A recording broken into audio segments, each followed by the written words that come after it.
नमस्कार दोस्तों। Hindi story channel में आपका एक बार फिर से स्वागत है। तो चलिए कहानी को शुरू करते हैं। एक समय की बात है। एक बहुत बड़ा और सुंदर हिमाचल राज्य था। वहां का राजा वीरेंद्र सिंह बहुत सुंदर और बलवान राजा था। उसके पास बहुत सारे महल थे, बहुत सी जमीनें थीं और पूरे राज्य में उसका आदेश चलता था। लोग उससे डरते थे क्योंकि वो बहुत कठोर स्वभाव का था। जब वो कुछ कहता था तो सब उसकी बात मानते थे। कोई उसके सामने मुंह नहीं खोलता था। वीरेंद्र सिंह का कोई परिवार नहीं था, ना माता, ना पिता, ना कोई भाई या बहन। वो बिल्कुल अकेला था। बस उसके महल में काम करने वाले सेवक थे जिन्हें वो अपना परिवार मानता था। लेकिन फिर भी उसके हृदय में कहीं एक खालीपन था जो कभी भरता नहीं था। एक शाम की बात है। सूरज ढलने वाला था। वीरेंद्र सिंह अपने महल की बड़ी छत पर खड़ा था। वो चुपचाप नीचे बगीचे को देख रहा था। तभी उसकी नजर बगीचे के एक कोने में गई। वहां एक बड़े नीम के पेड़ के नीचे एक लड़की बैठी थी। उसके बाल खुले हुए थे और वो कोई पुस्तक पढ़ रही थी। सूरज की हल्की किरणें उसके चेहरे पर पड़ रही थी। उसके वस्त्र बहुत साधारण थे, लेकिन वो बहुत सुंदर लग रही थी। वीरेंद्र सिंह कुछ देर तक उसे देखता रहा। उसके चेहरे पर हल्की सी मुस्कान आई। फिर उसने एक सेवक को बुलाया। सेवक का नाम विक्रम था। विक्रम महल का रखवाला था। वीरेंद्र सिंह ने पूछा, नीचे बगीचे में जो लड़की बैठी है वो कौन है? उसने आज तक उस लड़की को महल में नहीं देखा था। विक्रम ने बताया कि वो मेघराज की पुत्री है। मेघराज वीरेंद्र सिंह के घोड़ों की देखभाल करता था। लड़की का नाम सुनैना था। वो अपने पिता के साथ सेवकों के घर में रहती थी। वो अपने गांव से आई थी और कोई काम ढूंढ रही थी। विक्रम ने बताया कि सुनैना बहुत अच्छी लड़की है। वो बहुत सम्माननीय है और कभी कभी सबके लिए भोजन भी बनाती है। वीरेंद्र सिंह के मन में उस लड़की से मिलने की इच्छा हुई।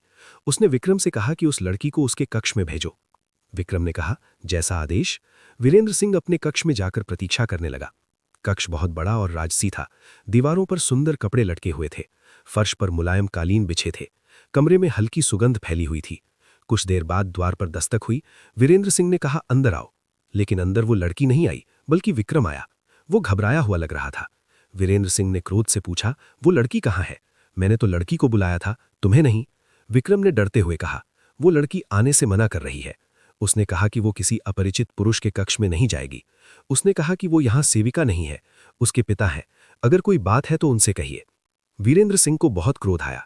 आज तक किसी ने उसे मना नहीं किया था और एक साधारण सेवक की बेटी उसके आदेश को ठुकरा रही थी। विक्रम ने समझाने की कोशिश की कि वो लड़की बहुत सम्माननीय है। उसका मतलब बुरा नहीं था, लेकिन वीरेंद्र सिंह ने एक ना सुनी। वीरेंद्र सिंह बोला, अगर वो लड़की नहीं आएगी तो मैं स्वयं जाऊंगा। आज तक किसी ने मुझे मना नहीं किया है। मैं उसे दिखाऊंगा कि वीरेंद्र सिंह कौन है। वीरेंद्र सिंह तेज कदमों से अपने कक्ष से बाहर निकला और सीढ़ियां उतरकर नीचे बगीचे की ओर बढ़ने लगा। उसके भीतर क्रोध चल रहा था। सुनैना दर्पण के सामने खड़ी अपने बाल बांध रही थी। उसके बाल बहुत लंबे और घने थे। तभी अचानक द्वार जोर से खुला। बिना खटखटाए वीरेंद्र सिंह अंदर आ गया। सुनैना चौंक गई। उसने दर्पण में उसे देखा और तुरंत पलटी। उसके हाथ कांपने लगे। उसने जल्दी से अपना ओढ़नी संभाली और घबराई हुई आवाज में बोली, क्या तुम्हें लज्जा नहीं आती किसी स्त्री के कमरे में बिना अनुमति के आने में? तुम कौन हो जो मेरी अनुमति के बिना अंदर आ गए? वीरेंद्र सिंह के चेहरे पर एक पल के लिए झिझक आई। वो कठोर स्वर में बोला, क्या तुम्हें पता है तुम किससे बात कर रही हो? मैं इस महल का स्वामी हूं। यहाँ की हर चीज मेरे आदेश से चलती है और तुम एक सेवक की बेटी होकर मुझसे इस तरह बात कर रही हो? सुनैना ने भय के बावजूद साहस से कहा, हाँ तुम स्वामी हो, लेकिन तुम्हें किसी की मर्यादा को रौंदने का अधिकार नहीं है। पहले तुम मेरे कमरे से बाहर जाओ। मैं तुम्हारे बुलाने पर इसलिए नहीं आई क्योंकि तुम्हारा मंसूबा मुझे ठीक नहीं लगा। इस तरह किसी भी सेवक को अपने कक्ष में बुलाना अनुचित है। वीरेंद्र सिंह का क्रोध और बढ़ गया। वो बोला, अपनी वाणी संभाल कर बात करो। क्या तुम्हें पता है मैं कौन हूं? मैं वीरेंद्र सिंह हूं, अपने वंश का इकलौता उत्तराधिकारी। ये महल, ये राज्य सब मेरा है और तुम मुझसे इस तरह बात कर रही हो? सुनैना ने उसकी आंखों में सीधा देखते हुए कहा, हो सकता है तुम मेरे पिता के स्वामी हो, लेकिन मेरे नहीं। मैं एक मनुष्य हूं, तुम्हारी वस्तु नहीं, और मैं किसी को ये अधिकार नहीं देती कि वो मुझ पर इस तरह शासन करे। मान सम्मान नाम से नहीं, चरित्र से बनता है। इसलिए बेहतर होगा कि तुम अपना ये घमंड किसी और पर दिखाओ, क्योंकि मैं सुनैना हूं जो किसी के दबाव में नहीं आती। वीरेंद्र सिंह कुछ देर तक उसे निशब्द देखता रहा। उसे आश्चर्य हो रहा था। फिर उसने कहा, तुम्हें बात करने की संयम नहीं है। मैं तुम्हें दिखाऊंगा कि मेरी बात टालने का परिणाम क्या होता है। सुनैना ने शांत लेकिन दृढ़ आवाज में कहा, परिणाम उसी का होता है जो गलती करे। मैंने कोई गलती नहीं की। यहां आना तुम्हारी गलती है। फिर उसने दरवाजे की ओर संकेत किया और कहा कि ये उसका कमरा है, वो बाहर जाए। अगर वो नहीं जाएगा तो वो स्वयं चली जाएगी। वो किसी पराये पुरुष के साथ एक छत के नीचे खड़ी नहीं रह सकती। वीरेंद्र सिंह के होंठ क्रोध से कांप उठे। उसे ऐसा लगा जैसे किसी ने खुलेआम चुनौती दे दी हो। उसने कहा कि वो उसे सेविका बनाकर रखेगा, उसे संयम और आचरण सिखाएगा, लेकिन सुनैना के चेहरे पर कोई भय नहीं था। उसने कहा, धमकियां उन पर असर करती हैं जिन्हें अपने अधिकार पर संदेह हो। मैं ना झुकी हूं ना झुकूंगी। अगर शक्ति दिखानी है तो बाहर संसार में दिखाइए, यहां एक कमजोर स्त्री पर नहीं। वीरेंद्र सिंह की मुट्ठियां क्रोध से भीग गईं, पर उसकी वाणी जैसे थम गई। वो बस उसे देखता रह गया। उसकी आंखों में एक अजीब सी दृढ़ता थी। कमरे में कुछ क्षणों के लिए निशब्दता छा गई। बाहर से बर्तनों के खनकने की आवाज आ रही थी। सुनैना ने शांत स्वर में अंतिम बात कही, यदि आपका क्रोध शांत हो गया हो तो द्वार वहीं है, आप जा सकते हैं। वीरेंद्र सिंह के चेहरे पर फिर क्रोध की लहर दौड़ गई, लेकिन वो कुछ कहे बिना पलटा। द्वार तक पहुंचा और पीछे मुड़ा। वो अब भी अपनी जगह खड़ी थी, ओढ़नी संभाले हुए, पर चेहरे पर वही मर्यादा और वही विश्वास। वीरेंद्र सिंह ने द्वार जोर से बंद किया और बाहर निकल गया। उसके तेज कदमों की आहट बता रही थी कि आज पहली बार किसी ने वीरेंद्र सिंह को वचनों से पराजित कर दिया था। लेकिन कोई नहीं जानता था कि वीरेंद्र सिंह के मन में क्या चल रहा था। रात का सन्नाटा फैल चुका था। तभी द्वार अचानक खुला। मेघराज साहब हांफते हुए भीतर आए। उनके चेहरे पर चिंता और क्रोध का मिश्रित भाव था। मेघराज साहब ने पूछा, ये तूने क्या किया है? उनकी आवाज भारी और कांपती हुई थी। सुनैना चौंक कर खड़ी हो गई। उसने पूछा, क्या हुआ पिताजी? मेघराज साहब ने कहा, विक्रम ने बताया है कि तूने राजा साहब से असभ्य व्यवहार किया है। क्या तुझे पता है वो कितने क्रोधी स्वभाव के व्यक्ति हैं? यदि वे नाराज हो गए तो मेरी नौकरी चली जाएगी। सुनैना ने शांत लेकिन दुखी स्वर में कहा, मैंने कोई असभ्यता नहीं की, मैंने केवल अपनी मर्यादा की बात की थी। मेघराज साहब ने कहा, ये उनके महल की बात है, यहां हमारी नहीं चलती। क्या तुझे पता है वो कैसे स्वभाव के हैं? एक शब्द पर किसी व्यक्ति की दुनिया बदल देते हैं।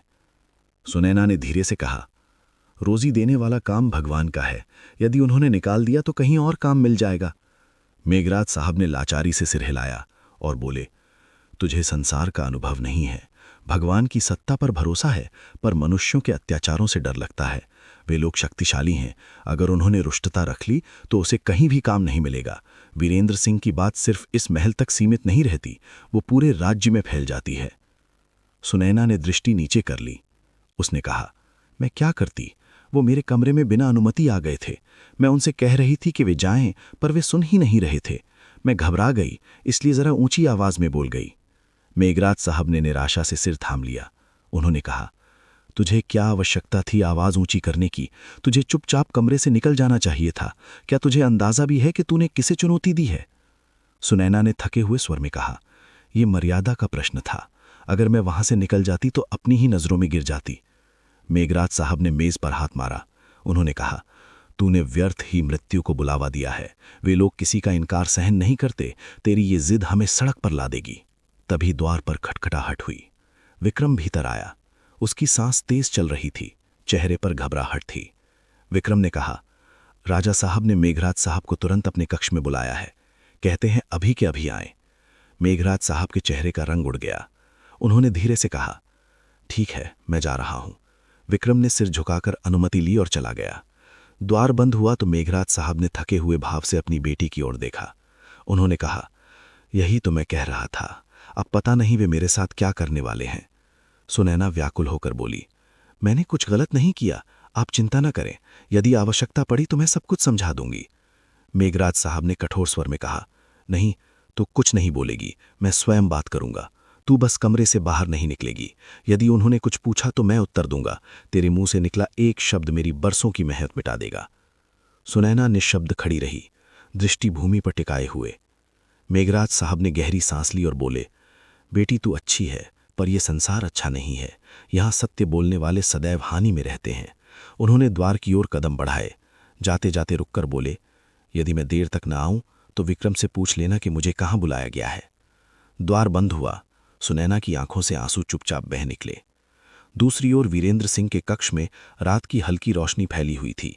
दीवारों पर सलीके से लगी तस्वीरें, बड़े पर्दों के पीछे से आती हल्की सुगंध, सब कुछ उसके स्वभाव की तरह दृढ़ लग रहा था।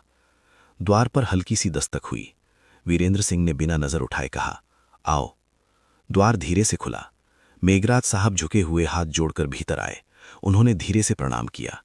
वीरेंद्र सिंह ने प्रत्युत्तर दिया और बैठने को कहा। मेघराज साहब झिझकते हुए भूमि पर बैठ गए, हाथ घुटनों पर, दृष्टि झुकी हुई। कक्ष में कुछ क्षणों की मौनता छा गई।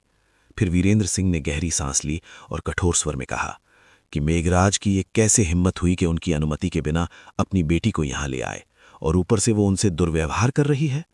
मेघराज जी के चेहरे का रंग उड़ गया। उन्होंने कहा कि भूल उनकी है। उन्होंने सोचा कि बेटी काम की तलाश में भी थी, इसलिए उसे अपने साथ ले आए, लेकिन विश्वास करें, उसका इरादा बुरा नहीं था। वीरेंद्र सिंह ने बीच में ही बात रोक दी। उन्होंने कहा, बस, क्या जुबान चला रही थी वो मेरे सामने? क्या तुम्हें पता है तुम किससे बात कर रहे हो? अगर मैं चाहूं तो अभी के अभी तुम्हें इस महल से बाहर निकलवा सकता हूं, और फिर तुम्हें कहीं और कोई काम भी नहीं मिलेगा।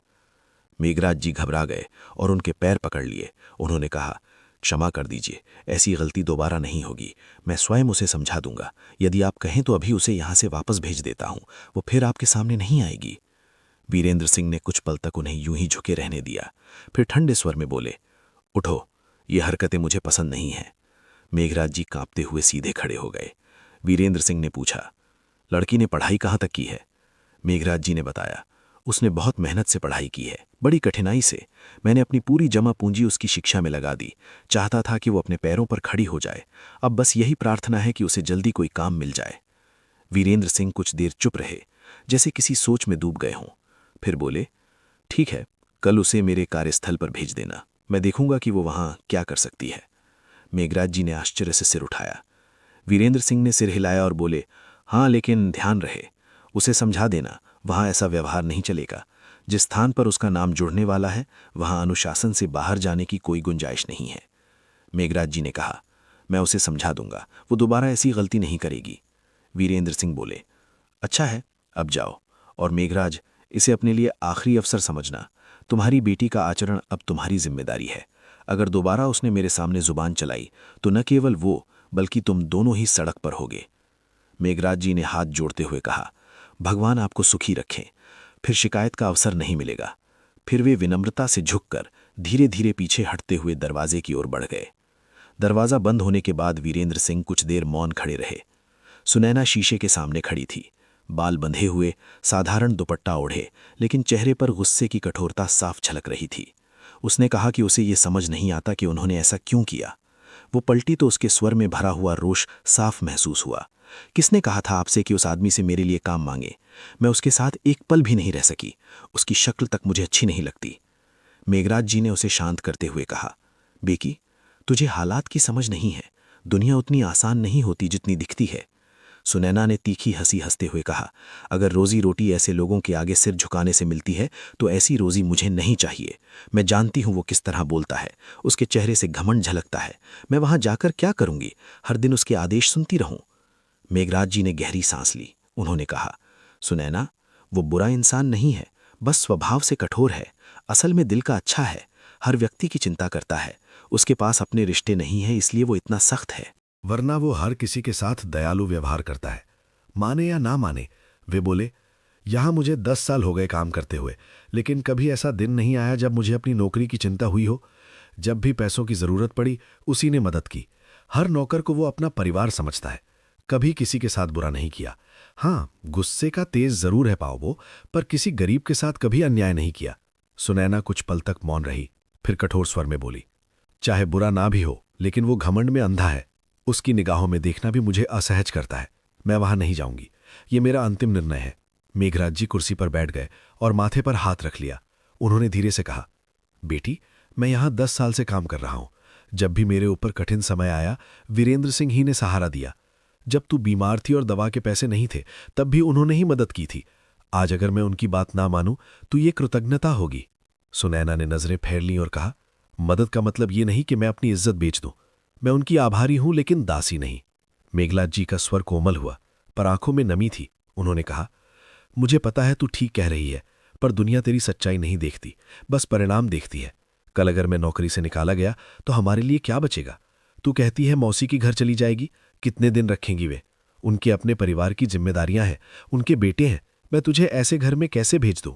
वे कुछ पल रुके, फिर धीमे स्वर में बोले, बेटी, तू मेरी लाज है। तेरे साथ कोई अन्याय हो ये मैं कभी नहीं चाहता, लेकिन मजबूरी है। आज अगर वो वहां नहीं गई तो वो अपनी आंखों से अपनी नौकरी जाती देखेगा। सुनैना के हाथ कांप उठे। उसने पूछा, तो आप मुझ पर बोझ डाल रहे हैं? मेघराज जी ने शांत स्वर में कहा, बोझ नहीं बेटी, तू मेरी आशा है। मैं बस इतना चाहता हूं कि तू एक दिन अपने पैरों पर खड़ी हो जाए। ये काम तुझे किसी के आगे झुकाने के लिए नहीं, बल्कि खुद को साबित करने के लिए दिया जा रहा है। सुनैना ने चुपचाप अपने दुपट्टे के पल्लू को उंगलियों में लपेट लिया। उसने धीरे से कहा, लेकिन अगर वो फिर वही बोलने का ढंग, वही व्यवहार अपनाए तो मैं सह नहीं पाऊंगी। मेघलाद जी ने धीमे स्वर में कहा, वो तेरे साथ वैसा नहीं करेगा। मैंने खुद उससे बात की है। उसने कहा है कि उसे भेज दो। उसके चेहरे पर गुस्सा नहीं था, सोच थी। शायद वो तुझे परखना चाहता हो। सुनैना ने हल्की सी थकी मुस्कान के साथ कहा, शायद मैं उसकी परीक्षा में असफल हो चुकी हूं। मेघराज जी खड़े हुए और उसके कंधे पर हाथ रखकर बोले, नहीं बेटी, तेरी सच्चाई ने उसे मौन कर दिया है। अब समय आ गया है कि तू अपना कौशल दिखाए। तूने बहुत पढ़ाई की है, वही तेरी असली पूंजी है। अपने आप को एक अवसर दे। वो खामोश रही, चाय का प्याला उठाया और धीरे से बोली, अगर मैं वहां गई तो केवल आपकी खातिर, लेकिन यदि कुछ गलत हुआ तो मैं लौट आऊंगी। मैं किसी की दास्ता नहीं करूंगी। मेघराज जी के चेहरे पर संतोष की झलक आई। उन्होंने कहा, बस यही चाहिए था, बाकी सब ईश्वर पर छोड़ दो। दोनों दरवाजे की ओर बढ़े। बाहर आंगन में विक्रम घोड़े को साफ कर रहा था। मेघराज जी ने धीरे से कहा, चलो बेटी, देर न हो जाए। हिमाचल राज्य के व्यापार स्थान का रास्ता लंबा है। सुनैना ने दुपट्टा संभाला। चेहरा गंभीर था, लेकिन आंखों में एक अनजाना भय झलक रहा था। पिता और बेटी दरवाजे से बाहर निकले। एक ओर पिता का विश्वास, दूसरी ओर बेटी का अभिमान, और दोनों के बीच वो सुबह जो शायद उनकी जिंदगी बदलने वाली थी। सुनैना को वहां बैठे हुए 2 घंटे हो चुके थे। आखिरकार एक सेवक ने धीरे से कहा, राजा साहब, वीरेंद्र सिंह आपको बुला रहे हैं। सुनैना ने गहरी सांस ली, दुपट्टा ठीक किया और दरवाजे के सामने जाकर हल्की दस्तक दी। अंदर से आई आवाज में आदेश का कठोरपन था, अंदर आओ। कमरा बहुत बड़ा था, लेकिन ठंडा और गंभीर। सामने बड़ी खिड़की से पूरा राज्य दिखाई दे रहा था। वीरेंद्र सिंह की दृष्टि कागजों पर टिकी थी। वो धूसर रंग के शाही कुर्ते में कुर्सी के पीछे झुके बैठे थे। चेहरा कठोर और आंखें तेज, जैसे किसी प्रश्न के पूछे जाने से पहले ही उसका उत्तर जानती हो। सुनैना ने सिर झुकाकर नमस्कार किया। वीरेंद्र सिंह बिना नजर उठाए बोला और उत्तर दिया। वो धीरे धीरे कुर्सी पर बैठने ही लगी थी कि अचानक वीरेंद्र सिंह ने नजर उठाई और ठंडे स्वर में कहा, क्या मैंने तुम्हें बैठने की अनुमति दी थी? सुनैना के हाथ अपने आप कुर्सी के हाथों पर ठिठक गए। उसने खुद को संभाला। वीरेंद्र सिंह ने कुछ पल तक उसे देखा, मानो उसकी आत्मा तक को परख रहा हो। फिर बोला, तुम्हारे पिता ने बताया था कि तुम बहुत योग्य हो। देखते हैं ये कितना सत्य है। वो कागज पलटते हुए बोला, तुमने बहुत अध्ययन किया है। सुनैना ने विनम्र स्वर में कहा, जी महाराज। वीरेंद्र सिंह ने पूछा, तुम्हारे विचार में व्यापार का सबसे बड़ा प्रश्न क्या है? सुनैना ने कुछ क्षण सोचकर उत्तर दिया, महाराज, ये नापतौल का नहीं, विश्वास का विषय है। लोग पैकिंग पर भरोसा कर लेते हैं, पर स्वाद बदलता रहता है। जो व्यापारी स्थिरता बनाए रखे, वही बाजार में टिकता है। वीरेंद्र सिंह ने हल्का सा भाव ऊंचा किया। रोचक, उसने कहा। अधिकतर लोग कीमत या नाम की बात करते हैं, और तुमने विश्वास कहा? सुनैना बोली, क्योंकि नाम बनने से पहले विश्वास जीतना पड़ता है। वीरेंद्र सिंह के चेहरे पर हल्की ठंडी मुस्कान आई। अच्छी बात कही तुमने, वो बोला, पर यहां बातें सुनने के लिए नहीं, काम करने के लिए लोग रखे जाते हैं। सुनैना ने स्पष्ट स्वर में कहा, कार्य के मैदान में मेरी बात ही मेरा अस्त्र है। वीरेंद्र सिंह के होठों पर हल्का व्यंग्य उभरा। काफी आत्मविश्वास है तुम में। उम्मीद है ये यहां के नियमों से बड़ा नहीं होगा। सुनैना ने शांत स्वर में कहा, विश्वास कभी नियम तोड़ने नहीं देता।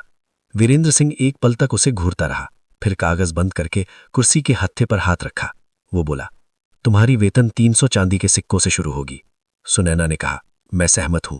वीरेंद्र सिंह हल्के से मुस्कुराया, इतनी जल्दी? बिना सोचे समझे? लोग तो इस पर लंबी बहस किया करते हैं। सुनैना ने शांत भाव से उत्तर दिया, मैं बहस तब करती हूं जब सामने वाले की नीयत पर संदेह हो। कुछ पल के लिए कमरे में निस्तब्धता छा गई।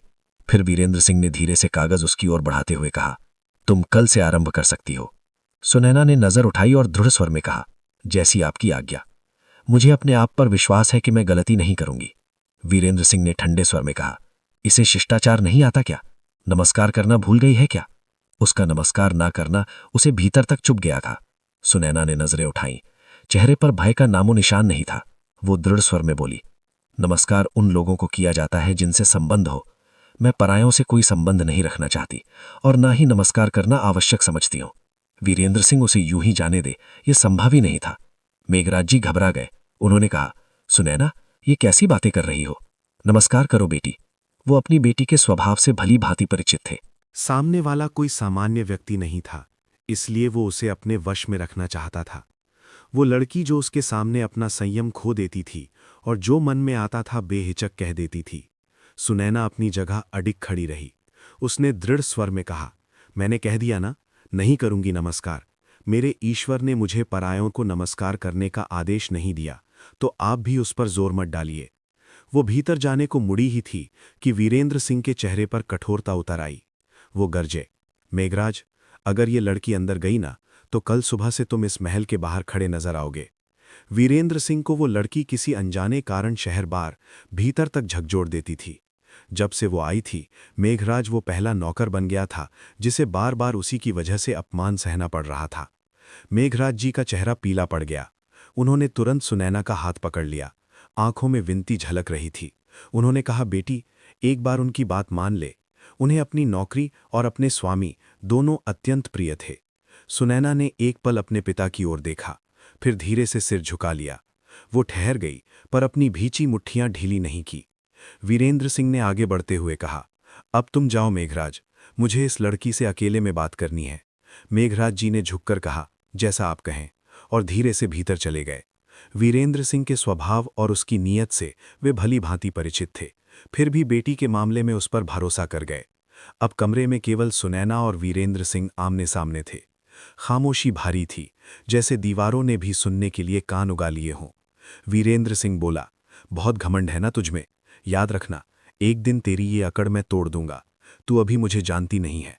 सुनैना के होठों पर हल्की मुस्कान उभरी, पर स्वर दृढ़ था। जिस दिन मेरी अकड़ टूटेगी ना, उस दिन मैं खुद को समाप्त कर दूंगी। सुन लीजिए, सुनैना मेघराज ना कभी किसी के सामने झुकी है, न झुकेगी, और जिस दिन झुकेगी वो दिन उसकी अंतिम सांस का दिन होगा। और आगे से मुझे संबोधित करने की हिम्मत भी मत कीजिए। वो उसकी जिंदगी की पहली ऐसी स्त्री थी जो उससे उस लहजे में बात कर रही थी, वरना स्त्रियां उसकी एक दृष्टि मात्र तर मोहित हो जाती थीं। वीरेंद्र सिंह की आंखों में क्षण भर के लिए विस्मय चमका। वो बोला, समझती क्या है खुद को? कहीं की अप्सरा है या धरती पर उतरी कोई देवकन्या? बहुत पढ़ाई कर ली है ना, तो क्या कोई कमाल कर लिया है? अरे गरीब लोग जरा सी शिक्षा पा लें तो उनका दिमाग आसमान पर पहुंच जाता है। सुनैना ने 2 कदम आगे बढ़कर उसकी आंखों में सीधे देखा और कहा, और आपने बहुत पढ़ लिया तो क्या आसमान पा लिया? कम से कम मैंने पढ़ाई करके कुछ हासिल तो किया है, पर आप तो आज तक अपनी जात के खोल में ही कैद हैं साहब। अपने खोल से बाहर आइए, ये दुनिया देखिए। आपके घमंड के बाद भी दुनिया अब भी चल रही है। वीरेंद्र सिंह के जबड़े कस गए। उसने कहा, तुम्हारी जुबान बहुत चलती है, शायद अब उसे उसकी औकात याद दिलानी पड़ेगी। वीरेंद्र सिंह ने कठोर स्वर में कहा। सुनैना ने तुरंत उत्तर दिया, मेरी औकात मेरे कर्म तय करते हैं, मेरे नाम नहीं। और अगर आपको लगता है कि किसी को नीचा दिखाकर अपनी ऊंचाई नापी जा सकती है, तो शायद आपकी नाप तौल ही गलत है। आप एक खोखले व्यक्ति हैं, जिसे बात करने का शिष्टाचार तक नहीं है, खासकर स्त्रियों से। वीरेंद्र सिंह के होठों पर व्यंग भरी हंसी उभरी। वाह, क्या बात है, वो बोला। इतने बड़े बोल तो किसी व्यापारी ने भी नहीं मारे होंगे जितने तुम मार लेती हो। सुनैना ने दृढ़ स्वर में कहा, आप जैसे लोगों के लहजे में इंसानियत कम, अहंकार ज्यादा झलकता है। बेहतर होगा अपने अंतर में झांक लीजिए, कहीं ऐसा ना हो कि अंत में आप अकेले रह जाएं और आपके पास कोई भी ना बचे। वीरेंद्र सिंह ने एक क्षण उसे देखा, फिर धीमे पर गूंजते स्वर में कहा, याद रखना, तुम्हारी ये जुबान, ये लहजा एक दिन तुम्हें बहुत महंगा पड़ेगा, और वो दिन मैं अवश्य लाऊंगा। तुम पहली हो जिसने मेरी प्रतिष्ठा, मेरा अभिमान, मेरा स्वाभिमान सबको ललकारा है। इसका परिणाम तुम्हें अवश्य भुगतना होगा। सुनैना ने शांत किंतु दृढ़ स्वर में कहा, संभव है, पर सत्य का मूल्य झूठ के क्रोध से हमेशा सस्ता होता है। वीरेंद्र सिंह के चेहरे पर एक तीखी मुस्कान उभरी। तुम्हारा परिणाम तुम्हें स्वयं बुलाएगा, उसने कहा। सुनैना बोली, और आपका अहंकार आपको दोनों। कुछ पल मौन खड़े रहे, हवा जैसे थम गई थी। फिर सुनैना पलटी और दृढ़ कदमों से अपने घर की ओर बढ़ गई। वीरेंद्र सिंह ने उसकी ओर से निगाहें नहीं हटाईं। धीरे से बोला, दिलचस्प है पर खतरनाक भी। महल की रोशनी में उसका साया लंबा फैल गया था, मानो उसके भीतर का घमंड जमीन पर अपनी छाया बना रहा हो। आप जैसे लोगों के सामने तो और भी ज्यादा चलने लगती है, क्योंकि सुनैना मेघराज ने झुकना नहीं सीखा। वीरेंद्र सिंह गुर्राया, मैं तुम्हें तुम्हारी औकात याद दिलाऊंगा। सुनैना ने निर्भीक स्वर में कहा, पहले अपनी औकात देख लीजिए। आप ताकतवर जरूर हैं, पर सम्मान खरीदने का अधिकार आज तक किसी को नहीं मिला। ये कहकर उसने कागज समेटे, कदम बढ़ाए और बाहर निकल गई। उसके पैरों की आहट दृढ़ थी, निडर और आत्मविश्वास से भरी। दरवाजा बंद होने की आवाज पूरे कमरे में गूंज उठी। वीरेंद्र सिंह कुछ क्षण वहीं खड़ा रहा। उसके चेहरे पर गुस्सा और शायद एक चुभन दोनों साथ थे। उसने मेज पर रखा प्याला उठाया, पर हाथ की नसें तन गईं। वो बड़बड़ाया, उसे तो मैं अपना बनाकर झुकाऊंगा। बहुत बातें करती है परायों की, एक दिन वही मेरी पत्नी बनेगी, तभी झुकेगी। वो तेज कदमों से अपने कक्ष की ओर लौटा। रात का सन्नाटा चारों ओर फैला था। सुनैना महल के दरवाजे पर पहुंची तो उसका हृदय मानो उसके कानों में धड़कने लगा। वो धीरे धीरे भीतर दाखिल हुई। मेघराज जी ने बिना कुछ बोले द्वार खोला और बैठक की ओर इशारा किया। उसे पिता के माध्यम से बुलाया गया था। बैठक कक्ष में कुशल सिंह सुव्यवस्थित मुद्रा में सोफे पर बैठा था। सामने एक प्याले में पानी रखा था। उसने भीतर आती सुनैना पर नजर डाली। होठों पर व्यंग की मुस्कान तैर गई। अरे वाह, वो बोला, तुम तो किसी पराये के बुलाने पर नहीं आती थीं, आज क्या हुआ? उसके स्वर में हल्का सा ताना था। सुनैना मौन खड़ी रही, नजरें सीधी, चेहरा भावहीन। उसने शांत स्वर में कहा, कहिए, क्यों बुलाया है? सुनैना ने कागज दोबारा उठाया, लिखा हुआ पढ़ा और अगले ही क्षण कागज जमीन पर फेंक दिया। ये क्या बकवास है? वो बोली। आपने ये कैसा छल किया मेरे साथ? उसकी आवाज में जलन और घृणा उतर आई थी। वीरेंद्र सिंह हल्का मुस्कुराया, पर उसके स्वर में कठोरता और अहंकार की धार थी। वो बोला, ये कोई खेल नहीं, सच्चाई है। 2 दिन बाद हमारा विवाह होगा। यदि तुमने इनकार किया तो तुम्हें 500 स्वर्ण मुद्राएं चुकानी होंगी, और यदि ना दे सकी तो तुम्हारे पिता कारागार में होंगे।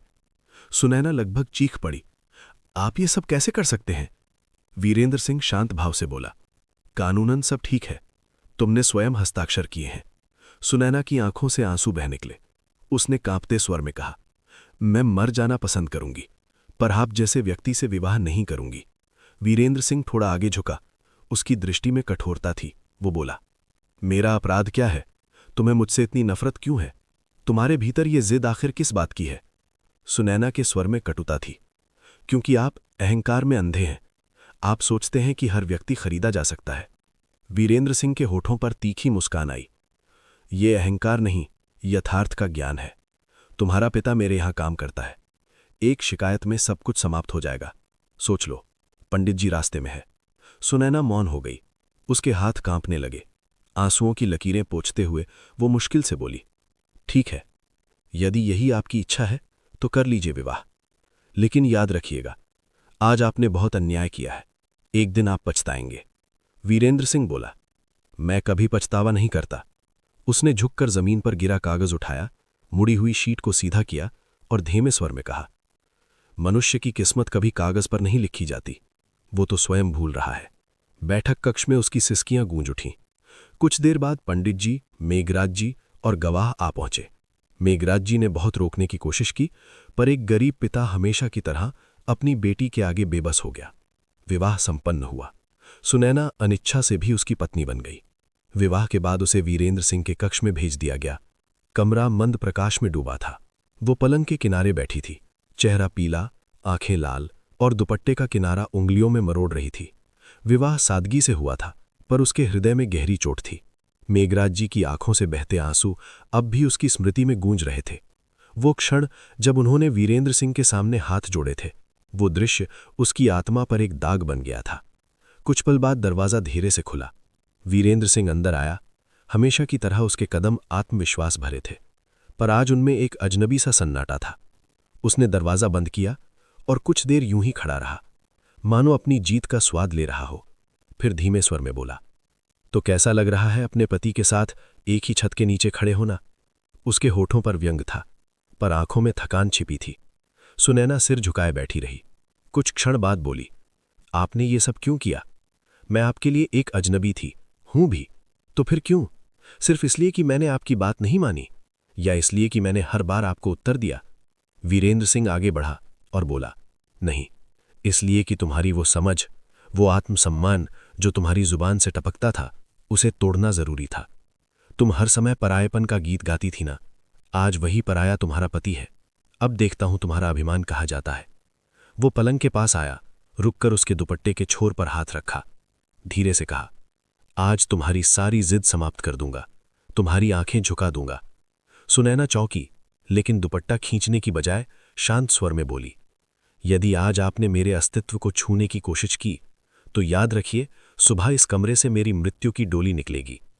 वो क्षण ठहर गया, हवा जैसे जम सी गई थी। वीरेंद्र सिंह का हाथ रुक गया, वो ठिठक गया।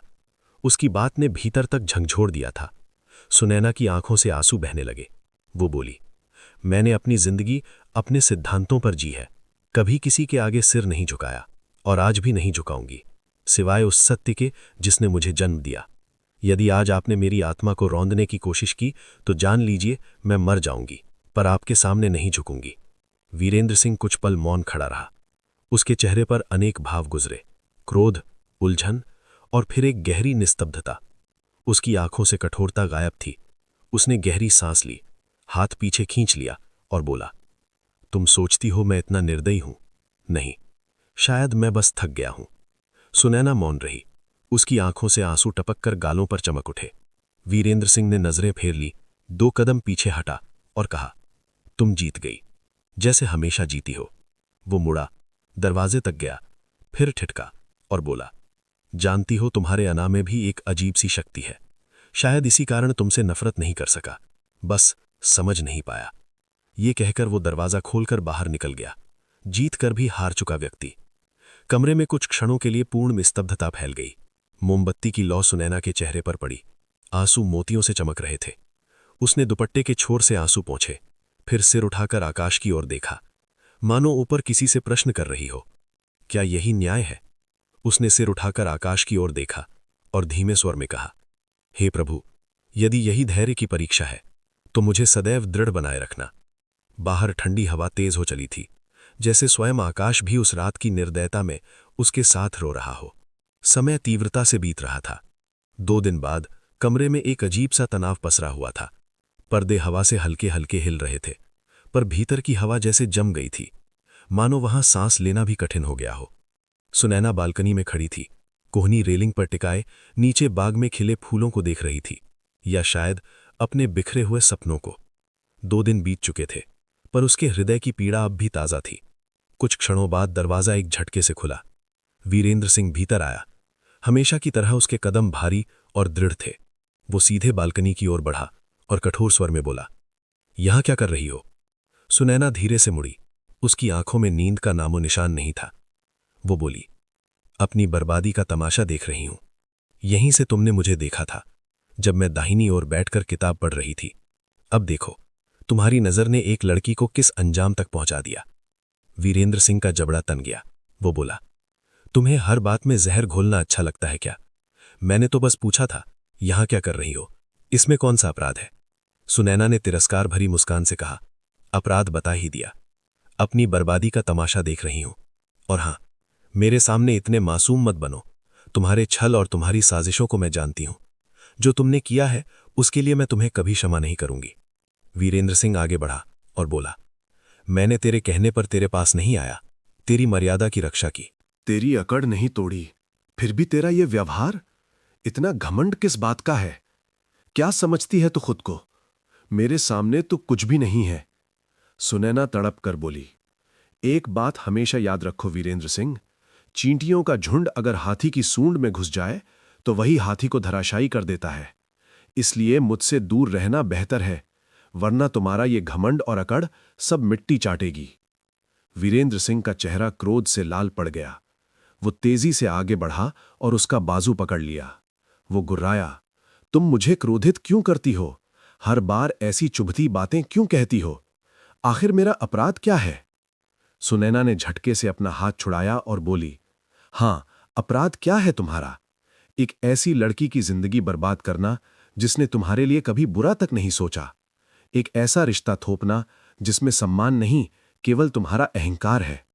तुम सोचते हो कि विवाह का एक कागज तुम्हें किसी की आत्मा का मालिक बना देता है। नहीं वीरेंद्र सिंह, तुम किसी के मालिक नहीं, अपने अहंकार के दास हो। वीरेंद्र सिंह की आंखों में क्रोध अब अंगारों की तरह जलने लगा। वो चिल्लाया, बस करो अपनी बकवास। तुम अपनी सीमा भूल गई हो। मैंने तुम्हें सम्मान दिया, घर दिया, नाम दिया, और तुम हो कि जुबान चलाने से बाज नहीं आती। सुनैना हंसी, पर वो हंसी व्यंग से भरी थी। वो बोली, जिसे तुम सम्मान कहते हो वो सम्मान नहीं, सौदा है। एक पिता की बेबसी और एक बेटी के सपनों का सौदा। तुम्हारी दौलत और तुम्हारी शक्ति सब पाखंड है। जब इंसानियत मर जाती है तो मर्द नहीं, केवल घमंडी खिलौने बचते हैं जिन्हें सत्ता का नशा चढ़ा होता है। वीरेंद्र सिंह कुछ पल उसकी आंखों में झांकता रहा, फिर गुस्से में हाथ की वस्तु जोर से फेंकी। आवाज कमरे में गूंज उठी। वो बोला, तुमसे बात करना व्यर्थ है। तुम औरत नहीं, एक जिद्दी पत्थर हो। सुनैना ने पलटकर कहा, और तुम मर्द नहीं, एक कायर हो जो स्त्री को नीचा दिखाकर अपने को शक्तिशाली समझता है। वीरेंद्र सिंह ने क्रोध में घूरा, फिर मुड़ा और दरवाजे की ओर बढ़ा। दरवाजा जोर से बंद हुआ। उसकी गूंज देर तक कमरे में तैरती रही। सुनैना बैल्कनी के सहारे ढह गई। आंखों से आंसू बह निकले, हिचकियां बंध गईं। वो रोते हुए बोली, मैंने चाहा भी क्या था, बस थोड़ा सुकून, और तुमने वो भी छीन लिया। चांदनी बैल्कनी में बिखरी थी, पर उसकी आंखों का अंधकार हर उजाले को निगल गया था। समय अपनी रफ्तार से आगे बढ़ता गया। पूरा महीना बीत गया। रात गहराई थी, कमरे में मंद रोशनी थी। एक कोने में जलती मोमबत्ती दीवार पर लंबे साए बना रही थी। हवा में उदासी घुली हुई थी। एक ओर जमीन पर सुनैना बैठी थी, चेहरा दोनों हाथों में छिपा, कंधे कांप रहे थे। सिसकियों की धीमी आवाज कमरे की निस्तब्धता को तोड़ रही थी। दरवाजा धीरे से खुला। वीरेंद्र सिंह अंदर आया। कुछ क्षणों तक वो वहीं खड़ा उसे देखता रहा। अब उसके चेहरे पर वो पुरानी कठोरता नहीं थी, बस पछतावा और थकान थी। वो धीरे से आगे बढ़ा और उसके पास जमीन पर बैठ गया। सुनैना ने उसकी उपस्थिति महसूस की और उठने की कोशिश की, पर उसने धीरे से उसकी कलाई पकड़ ली। मेरा हाथ छोड़िए, वो बोली। आंखें लाल थीं, आवाज टूटी हुई। वीरेंद्र सिंह शांत स्वर में बोला, बस एक बार मेरी बात सुन लो, फिर चाहो तो चली जाना। सुनैना एक पल को रुकी, नजर झुका ली, पर हाथ नहीं छुड़ाया। उसकी सांसें भारी थीं, दिल में तूफान उठ रहा था। वो चुपचाप बैठी रही। वीरेंद्र सिंह ने नजरें नीची की और धीमे स्वर में कहा, जब मैंने तुम्हें पहली बार देखा था, तुम महल के बाग में बैठी थीं, किसी किताब में डूबी हुई। जानती हो, उस दिन पहली बार लगा कि दिल भी धड़क सकता है। इतना जोर से धड़का था कि मैं खुद को रोक नहीं पाया था। वो हल्का सा मुस्कुराया, पर उसके चेहरे पर दर्द साफ झलक रहा था। मुझे पहली नजर में प्रेम हो गया था। उसका स्वर टूट गया। सुनैना ने नजर झुका ली। शायद ये शब्द उसे बनावटी लगे, पर वो मौन रही। आंसू अब भी उसकी आंखों से बह रहे थे। वीरेंद्र सिंह की आवाज भर आई, मेरे पास कोई अपना नहीं है, न पिता, न बहन, न भाई। यहां जो कुछ लोग हैं, मेघराज, सुनैना, विक्रम, यही उसका परिवार है। वीरेंद्र सिंह बोला, मैंने हमेशा इन सब की कद्र की है, कभी किसी को ठेस नहीं पहुंचाई, लेकिन पता नहीं क्यों तुम्हारे सामने मैं खुद को खो बैठा। हर पल उलझता रहा, शायद खुद को ये दिखाने की कोशिश में कि मैं शक्तिशाली हूं। पर सच तो ये है कि मैं तुमसे प्रभावित था, तुम्हारी दृढ़ता से, तुम्हारे सत्य से, तुम्हारे स्वाभिमान से। वीरेंद्र सिंह बिना रुके बोलता गया, मेरा इरादा था कि मैं कभी किसी सुनैना जैसी लड़की से विवाह नहीं करूंगा। सोचता था किसी साधारण निर्धन लड़की से विवाह करूंगा जो मुझसे प्रेम करे, क्योंकि मैंने सुना था कि प्रेम सच्चा केवल सादगी और दरिद्रता में होता है, वैभव में नहीं। पर जब तुम सामने आई तो लगा तुम वही सच्चाई हो, लेकिन मैं उस सच्चाई को पहचान नहीं पाया। मैंने तुम्हें आहत कर दिया। सुनैना ने धीरे से सिर उठाया। आंखों में नमी थी, पर स्वर कठोर था। उसने पूछा, फिर ऐसा क्यों किया तुमने? तुम्हें किसने अधिकार दिया कि किसी की जिंदगी बर्बाद कर दो? मेरी इच्छा के विरुद्ध मुझे इस बंधन में बांध दिया। क्या यही प्रेम था? वीरेंद्र सिंह ने गहरी सांस ली। वो बोला, नहीं, वो प्रेम नहीं था, वो जिद थी, पागलपन था। मैं तुम्हें अपने सामने झुकाना चाहता था, पर उस रात जब तुमने कहा था कि यदि मैंने तुम्हें छुआ तो तुम अपनी जान ले लोगी, ईश्वर की शपथ, उस पल मेरा दिल कांप उठा था। ऐसा लगा यदि तुम्हें कुछ हुआ तो मैं भी नष्ट हो जाऊंगा। इसीलिए मैं रुक गया। मैंने तुम्हें स्पर्श नहीं किया, स्वयं को पीछे खींच लिया, पर शायद बहुत देर हो चुकी थी। वो सिर झुकाकर बोला, मैं क्षमा चाहता हूं तुमसे, तुम्हारे पिता से, तुम्हारे अस्तित्व से। यदि संभव हो तो मुझे क्षमा कर दो। आज वीरेंद्र सिंह तुम्हारे आंसुओं के आगे असहाय है। मैंने तुम्हें हमेशा मजबूत देखा था, पर आज तुम्हारे आंसुओं ने मेरा हृदय हिला दिया है। कमरे में कुछ क्षणों के लिए मौन छा गया। सुनैना के होंठ कांप उठे। वो बोली, तुमने मेरा विश्वास तोड़ा है, मेरा सुकून छीना है। पर जिस क्षण तुमने रुककर अपनी इंसानियत दिखाई, वहीं तुमने ये सिद्ध कर दिया कि तुम्हारे भीतर अच्छाई अब भी जीवित है। शायद यही कारण है कि मेरा मन पूरी तरह तुमसे घृणा नहीं कर सका। लेकिन अब मुझे तुमसे एक वादा चाहिए। वीरेंद्र सिंह ने पूछा, कैसा वादा? सुनैना बोली, वादा करो कि तुम कभी किसी के साथ जबरदस्ती नहीं करोगे, चाहे वो स्त्री हो, सेवक हो या तुमसे कमजोर कोई व्यक्ति। अपनी शक्ति का उपयोग इंसानियत के लिए करोगे, अन्याय के लिए नहीं। वीरेंद्र सिंह ने उसकी ओर देखा, आंखों में पश्चाताप झलक रहा था। उसने कहा, मैं वादा करता हूं, अब कभी नहीं। तुमने मुझे दर्पण दिखा दिया है। उसका स्वर पहली बार कोमल था। वो धीरे से उसके समीप आया और पूछा, क्या तुम मुझे क्षमा कर सकोगी? सुनैना ने रूंधे स्वर में सिर हिलाया, शायद पूरी तरह नहीं, पर कोशिश करूंगी, क्योंकि कभी कभी क्षमा करना स्वयं को मुक्त करने के लिए आवश्यक होता है। वीरेंद्र सिंह के होंठ कांप उठे। वो बोला, धन्यवाद। फिर उसने झुककर धीरे से उसके आंसू पोंछे। सुनैना ने एक क्षण विरोध किया, फिर खुद को शांत कर लिया। वीरेंद्र सिंह ने उसे अपने हृदय से लगा लिया। यदि वो झुक रहा था तो सुनैना ने भी अपना अहम त्याग दिया। कमरे में मौन फैल गया। बाहर चांदनी पूरे आंगन में बिखरी थी, मानो प्रकृति स्वयं कह रही हो, घाव भरने में समय लगता है, पर जब सत्य स्वीकार लिया जाए तो अंधकार भी कोमल हो जाता है। धीरे धीरे समय बीतता गया। वीरेंद्र सिंह और सुनैना के बीच की दूरियां घटने लगीं। वीरेंद्र सिंह को अपनी भूलों का बोध हो चुका था। अब उसे समझ में आ गया था कि प्रेम कभी बलपूर्वक प्राप्त नहीं किया जा सकता। उसने सुनैना को पूर्ण सम्मान देना शुरू किया, उसके विचारों का आदर किया, उससे परामर्श लिया। धीरे धीरे सुनैना का हृदय भी पिघलने लगा। वो समझ गई कि वीरेंद्र सिंह भीतर से बुरा नहीं था, बस प्रेम की भाषा समझ नहीं पाया था। वो अभिमान में अंधा था, पर अब वो बदल रहा था। कुछ महीने बीत गए। महल में फिर से खुशियां लौट आईं। वीरेंद्र सिंह और सुनैना के बीच एक सच्चा सुंदर संबंध पनपने लगा। दोनों एक दूसरे को समझने लगे। वीरेंद्र सिंह ने अपने राज्य में भी परिवर्तन किए, गरीबों की सहायता करने लगा, हर किसी से सम्मानपूर्वक व्यवहार करने लगा। मेघराज जी अपनी बेटी की मुस्कान देखकर अंदर तक निश्चिंत हो गए। उन्हें लगा कि शायद ईश्वर ने उनकी बेटी को सही स्थान पर पहुंचा दिया है। एक दिन वीरेंद्र सिंह ने सुनैना से कहा, तुम मेरी सबसे बड़ी सौगात हो। तुमने मुझे जीना सिखाया, मानवता सिखाई, प्रेम का असली अर्थ बताया। सुनैना मुस्कुराई और बोली, और आपने मुझे सिखाया कि असली शक्ति कठोरता में नहीं, कोमलता में होती है। असली सम्मान घमंड में नहीं, विनम्रता में होता है। दोनों ने एक दूसरे की आंखों में देखा। अब वहां प्रेम था, सम्मान था और विश्वास था। महल के बाग में फूल फिर से खिल उठे। चारों ओर सुगंध फैल गई, मानो प्रकृति भी प्रसन्न थी कि दो जिद्दी आत्माओं ने अंततः प्रेम और क्षमा का अर्थ समझ लिया। वीरेंद्र सिंह अब एक न्यायप्रिय और दयालु राजा बन चुका था। वो सबका ध्यान रखता, सबकी सहायता करता, और सुनैना उसके साथ मिलकर राज्य की सेवा करती। वो निर्धन कन्याओं को पढ़ाती, उन्हें आत्मनिर्भर बनने की प्रेरणा देती। महल में अब प्रेम, शांति और विश्वास का उजाला था, और दोनों के जीवन में एक नया सवेरा।